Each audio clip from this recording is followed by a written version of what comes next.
Me voy, Doc. Es que voy a practicar yo, pero es que está medio trabada mi compu, ahí voy.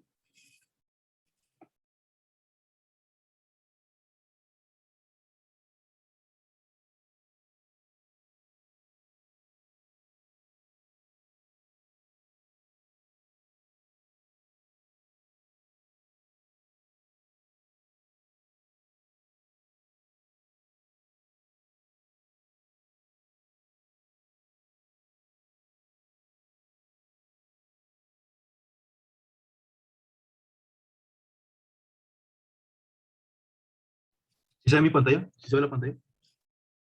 Sí. Sí, sí se ve. Bueno, primero, voy a hablar sobre el queratocono. ¿Qué es el queratocono? Bueno, el queratocono es cuando la córnea se adelgaza y sobresale, pues como su nombre dice, en forma de cono. Este cambio de la córnea hace que los rayos de luz se desenfoquen y como resultado la visión se va a ver borrosa y distorsionada y lo que dificulta las tareas diarias que nosotros hacemos como leer. Los principales síntomas de queratocono, como ya había dicho, es la visión borrosa leve. Esto es en etapa temprana. La visión ligeramente distorsionada, donde las líneas rectas se ven dobladas u onduladas, una mayor sensibilidad a la luz y deslumbramiento y enrojecimiento o hinchazón en los ojos.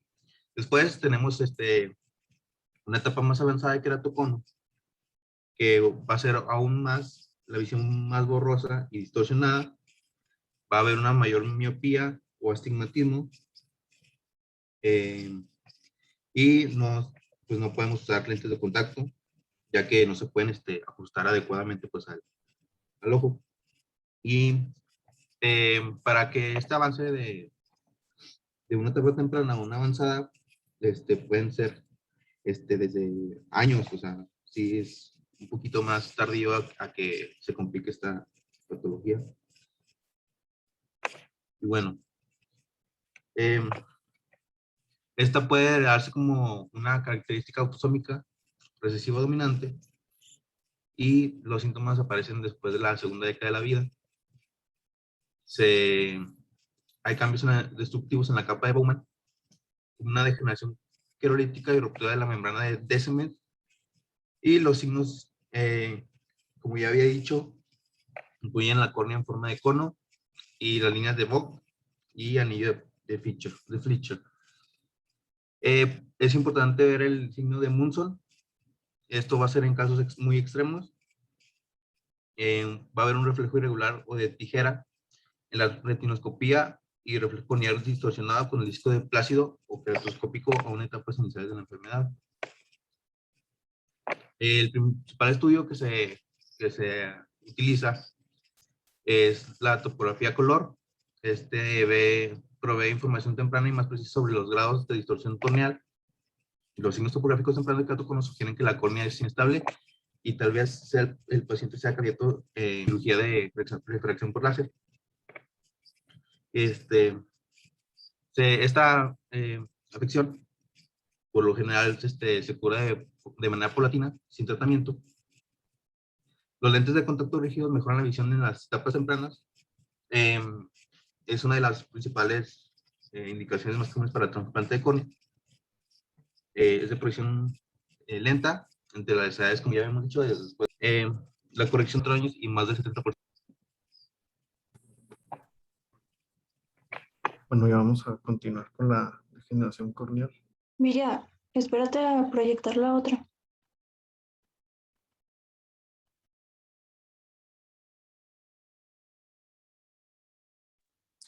Bueno, lo que avanzamos la presentación, pero entonces a grandes rasgos, ¿qué importancia tiene el queratocono? Pues bueno, básicamente el queratocono, sí, así como lo vieron, es una deformidad en la córnea. Esta, pues, como dijeron, primeras etapas de la vida. ¿Y cuál es la importancia de que se produzca una degeneración o una alteración de este tipo desde el punto de vista de estos pacientes? ¿Cómo los manejamos así de forma inicial? Bueno, a ver, ahora sí que el encargado de este rubro, o sea, ¿cómo se maneja? O sea, ¿qué hacemos? Bueno, en la fase más con anteojos o lentes de contacto. Y ya pues en casos ya más avanzados, pues se requiere un trasplante de córnea. Y entre los lentes de contacto y el trasplante de córnea, ¿qué más se hace?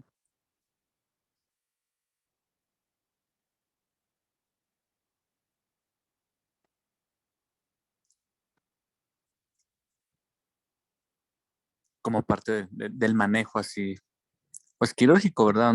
Porque un paciente que tiene un queratocono, de forma inicial, si el lente de contacto no es una opción, pues no lo vamos a pasar directamente a un trasplante de córnea, ¿verdad? Vamos a ir evolucionando así los tratamientos hasta que el trasplante de córnea, pues básicamente es la última opción donde ya no alcanzamos a prácticamente hacer o darle estabilidad o darle una corrección visual adecuada, ¿no? Pero ahora, ¿en quiénes se presentan? O sea, ¿cuáles son los factores de riesgo para que se presenten este tipo de enfermedades en la córnea? O sea, aparece de repente, o sea, hablaste sobre transmisión genética, o sea, eso está bien, pero aparte del factor hereditario, familiar, ¿qué otros factores hay para que se desarrolle?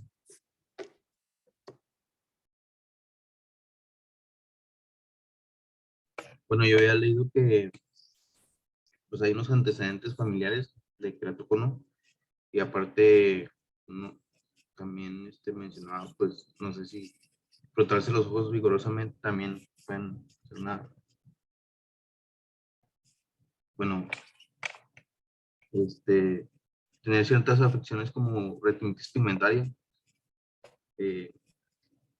Mencionaba un síndrome que era Ehlers-Danlos o una cosa así.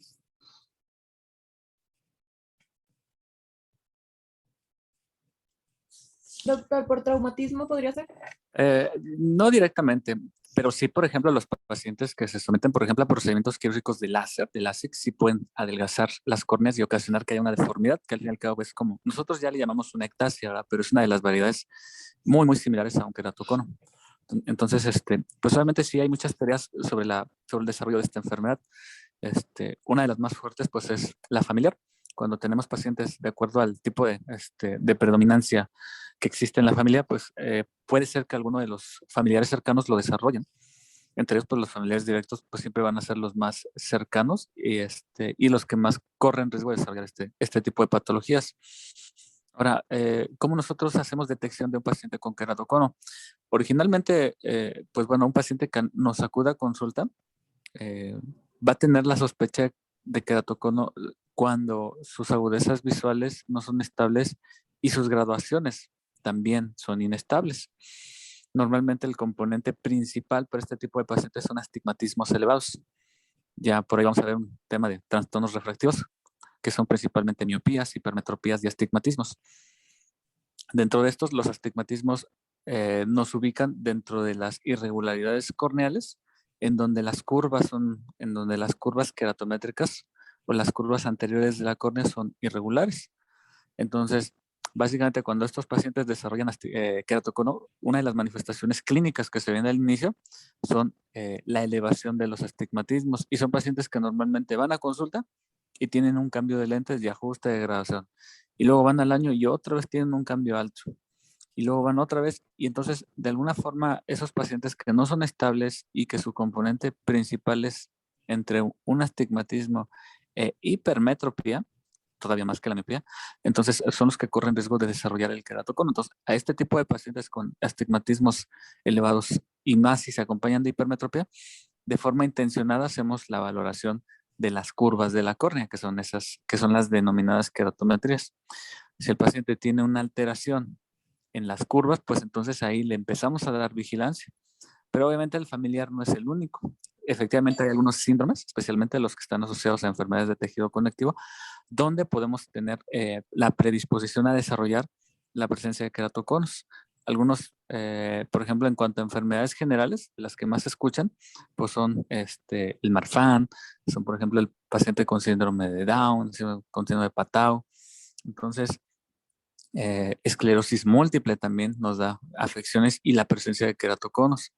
De alguna forma, a veces los pacientes, por ejemplo, en el caso de síndrome de Down, pues bueno, ellos ni siquiera nos van a manifestar porque va a depender del tipo, del grado. el hecho de que puedan cooperar o no para pues, para una examinación visual. Entonces, esos los detectamos únicamente a través de la realización de los estudios. Si estos pacientes tienen datos, pues entonces los empezamos a tratar, ¿verdad? Va a haber diferentes grados de queratocono. Hay unos que son muy suavecitos, que incluso se les denomina como queratoconos frustros. ¿Qué quiere decir esto? Que solamente nos dan datos en donde se hace la sospecha, pero no hay, pues digamos, incremento en las curvas, adelgazamiento de la córnea. Únicamente son datos microscópicos que nos pueden dar indicios de que pudiera desarrollarse. Y luego siguen pues los del queratocono. De hecho hay 3 grados, 1, 2, 3. Y de ahí depende la gravedad. Los pacientes que tienen el queratocono leve o grado 1, pues son pacientes que se van a manejar con lentes de armazón y ocasionalmente con los lentes de contacto. Los lentes de contacto tienen la función pues de aplanar la córnea. Obviamente al ser un objeto extraño pues evita que de forma natural sigan aumentando esas córneas, ¿verdad? Entonces, cuando nosotros tenemos inicialmente un paciente que tiene datos, nuestra primera opción, dependiendo de la graduación, es esa, dejar lente de contacto combinado con lente de armazón. El lente de contacto nos va a dar un aplanamiento mecánico de la córnea y hay quienes únicamente con este tratamiento van a tener una buena evolución, pero no todos están así. Los pacientes que tienen una progresión, un incremento del astigmatismo, un adelgazamiento de la córnea, un aumento de las curvas, que son las queratometrías, a pesar del uso del contacto, entonces ya son pacientes que se vuelven candidatos a diferentes opciones quirúrgicas. Entre ellas, uno, la utilización de una terapia con una vitamina que nos va a endurecer la córnea, que se conoce como cross-linking. Entonces, lo que hacemos es darle una terapia con esa vitamina combinada con luz ultravioleta para que de alguna forma fortalezca los enlaces covalentes que existen en la córnea y evitemos que se siga deformando. Y cuando el paciente aún así no es estable o tiene ya un adelgazamiento intracorneales. ¿No pusiste alguna diapositiva de los anillos intracorneales? Son de los tratamientos quirúrgicos pues, más comunes, ¿verdad? Normalmente la colocación de los anillos intracorneales pues lo que va a hacer es detener de forma mecánica la progresión y el aumento en esas curvas. Entonces, son de los tratamientos más usuales ya desde el punto de vista quirúrgico. Y ya con el paciente, a pesar de las terapias de cross-linking, las terapias de anillos intraestromales, siguiera teniendo algún incremento y empezar a desarrollar alteraciones como las que se veían en la diapositiva, como el signo de Monzón, que es en queratoconos ya muy avanzados. Entonces, pues básicamente al no poder poner lente de contacto porque ya es un chipote lo que desarrollan ahí, pues entonces ya se pueden hacer candidatos al trasplante de córnea.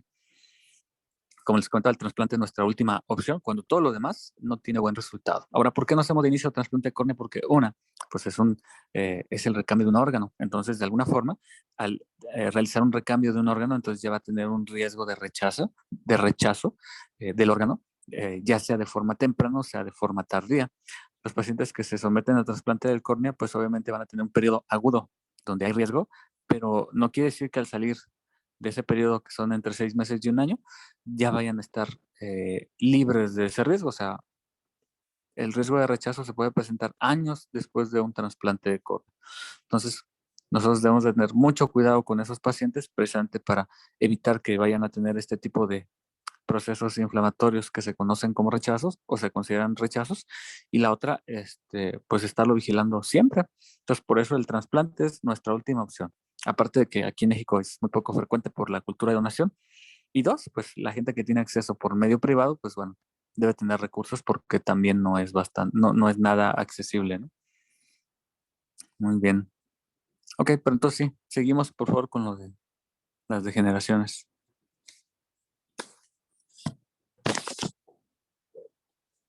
Bueno, la degeneración corneal, esta va a ser un grupo de trastornos de progresión lenta, pueden ser bilaterales y degenerativos, y estas por lo común aparecen en la segunda o tercera década de vida. Algunas son hereditarias y otros casos ya son secundarios a una enfermedad ocular inflamatoria y algunos son de causa desconocida. Empezamos con la enfermedad de Terrier. Esta va a ser una degeneración rara bilateral y simétrica que se caracteriza por el adelgazamiento del cuadrante nasal superior de la córnea. Los varones son los más afectados y el trastorno es más frecuente en la tercera y cuarta década. Esta es asintomática, excepto por irritación leve durante episodios inflamatorios ocasionales. Va a ser de progresión muy lenta y el cuadro clínico consiste en el adelgazamiento marginal y vascularización periférica con depósito de lípidos. La perforación es una complicación, en especial si es por traumatismos. Puede requerirse la queratoplastia estructural y se ha encontrado en los estudios histopatológicos de las córneas afectadas tejido conectivo vascularizado con degeneración fibrilar, infiltración de grasa de las fibras de colágeno. Ya que la progresión es lenta y se respeta la parte central de la córnea, el pronóstico de esta es relativamente bueno. Tenemos la queratopatía en banda, que es calcificada, que esta se va a caracterizar por la deposición de sales de calcio. Va a tener un patrón en forma de banda en las capas anteriores de la córnea. Por lo común, la queratopatía está limitada al área interpalpebral y se van a notar los depósitos de calcio en la membrana basal, en la capa de Bowman y en las lamelas estromales anteriores. Un margen claro va a separar la banda calcificada del limbo y se van a apreciar orificios claros en esta. Esto decía que daba una apariencia de queso suizo. Los síntomas de esta incluyen irritación, congestión y visión borrosa. Esta queratopatía se ha descrito en diversos trastornos inflamatorios, metabólicos y degenerativos y se asocia por lo general con la artritis idiopática juvenil. El método estándar de tratamiento va a consistir en la remoción o eliminación del epitelio corneal por curetaje bajo anestesia tópica, seguida por irrigación de la córnea con una solución molar estéril al 0.01 de etato de calcio o la aplicación de este con un hisopo.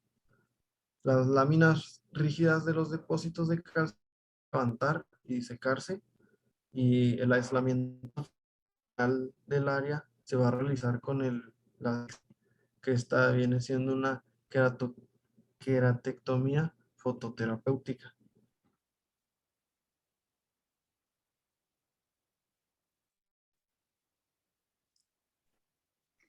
Bueno, la queratopatía climática en gotas, es un trastorno que afecta sobre todo a personas que trabajan en el aire libre.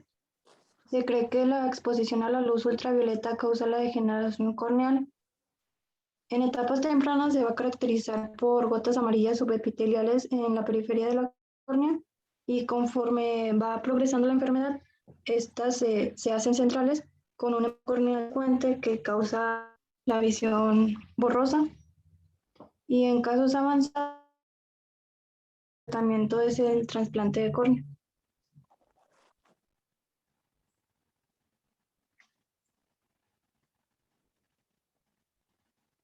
En la degeneración nodular de Salman, este padecimiento está predominado en inflamación corneal, en particular keratoconjuntivitis ictenular. Síntomas incluyen coloración roja, irritación y visión borrosa. Hay degeneración de la región superficial de la córnea que va a involucrar el estroma, la capa de Bowman y el epitelio. Hay nódulos elevados superficiales blanquecinos grisáceos en cadenas. Los lentes de contacto rígidos van a mejorar la agudeza visual en la mayoría de los casos y puede ser necesaria la queratectomía lamelar superficial o queratectomía fototerapéutica.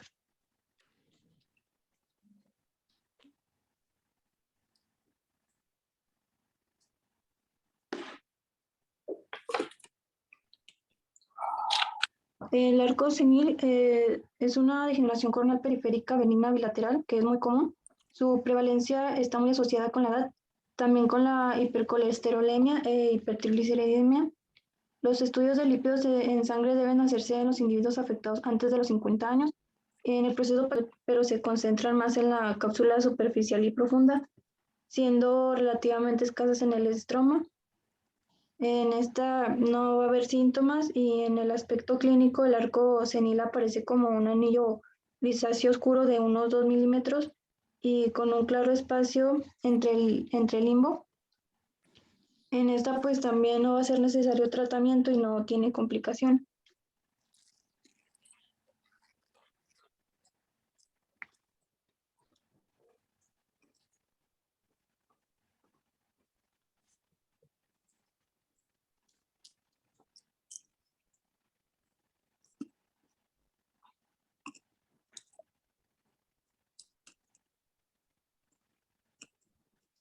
En las distrofias corneales hereditarias, estos trastornos son raros y son de causa desconocida, caracterizados por deposición bilateral anormal de sustancias y asociados con alteración en la arquitectura corneal que puede o no interferir con la visión. En esta se va a manifestar comúnmente durante la primera o segunda décadas de la vida, pero algunas veces después. Puede haber progresión estacionaria o lenta y el trasplante de córnea, cuando está indicado, mejora la visión en muchos casos. Y en el aspecto anatómico, las distrofias corneales pueden clasificarse como epiteliales, estromales o con membrana posterior limitante.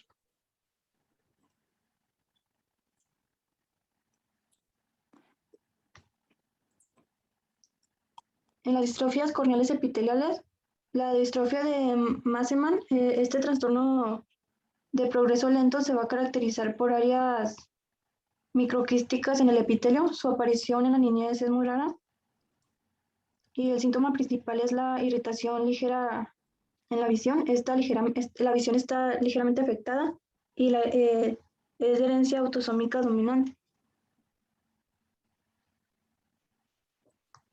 La distrofia de la membrana basal epitelial anterior, los patrones en microquistes punteados, mapas o huellas dactilares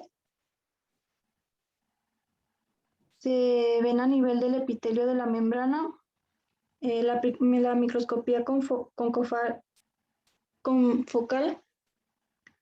demuestra anormalidades en la membrana basal epitelial protuyendo dentro del epitelio, así como anormalidades de las células epiteliales y microquistes. La erosión recurrente es común, por lo general la visión no es significativamente afectada.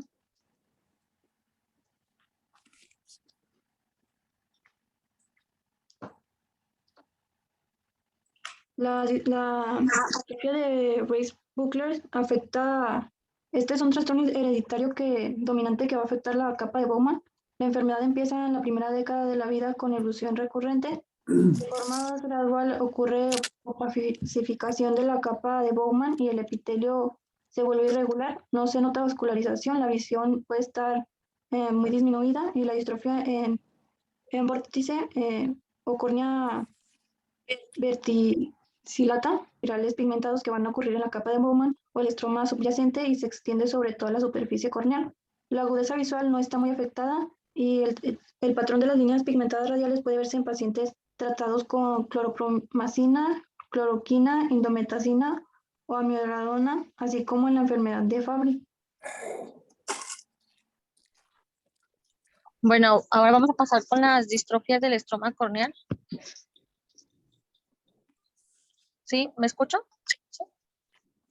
Sí. Sí, Cintia. Okay. Bueno, este se va a dividir en tres, se van a clasificar pues en tres. Una es la distrofia granular, esta es asintomática, lentamente aquí va a existir agudeza visual ligeramente reducida y esta es por herencia autosómica dominante. Las características van a ser lesiones centrales, finas y blanquecinas, tipo granulares, por eso el nombre, en el estroma de la córnea. El epitelio y la capa de Bowman, puede afectarse tardíamente. Aquí el tratamiento sería el trasplante de córnea en casos graves y tardíos. La distrofia macular, esta va a existir erosión corneal recurrente, sí nos va a afectar la visión y es por herencia autosómica recesiva. Aquí la característica es que va a haber una opacidad densa grisácea que inicia en la capa de Bowman y esta se va a extender hacia la periferia afectando las capas más profundas del estroma. El tratamiento sería una queratoplastía de penetración o profunda.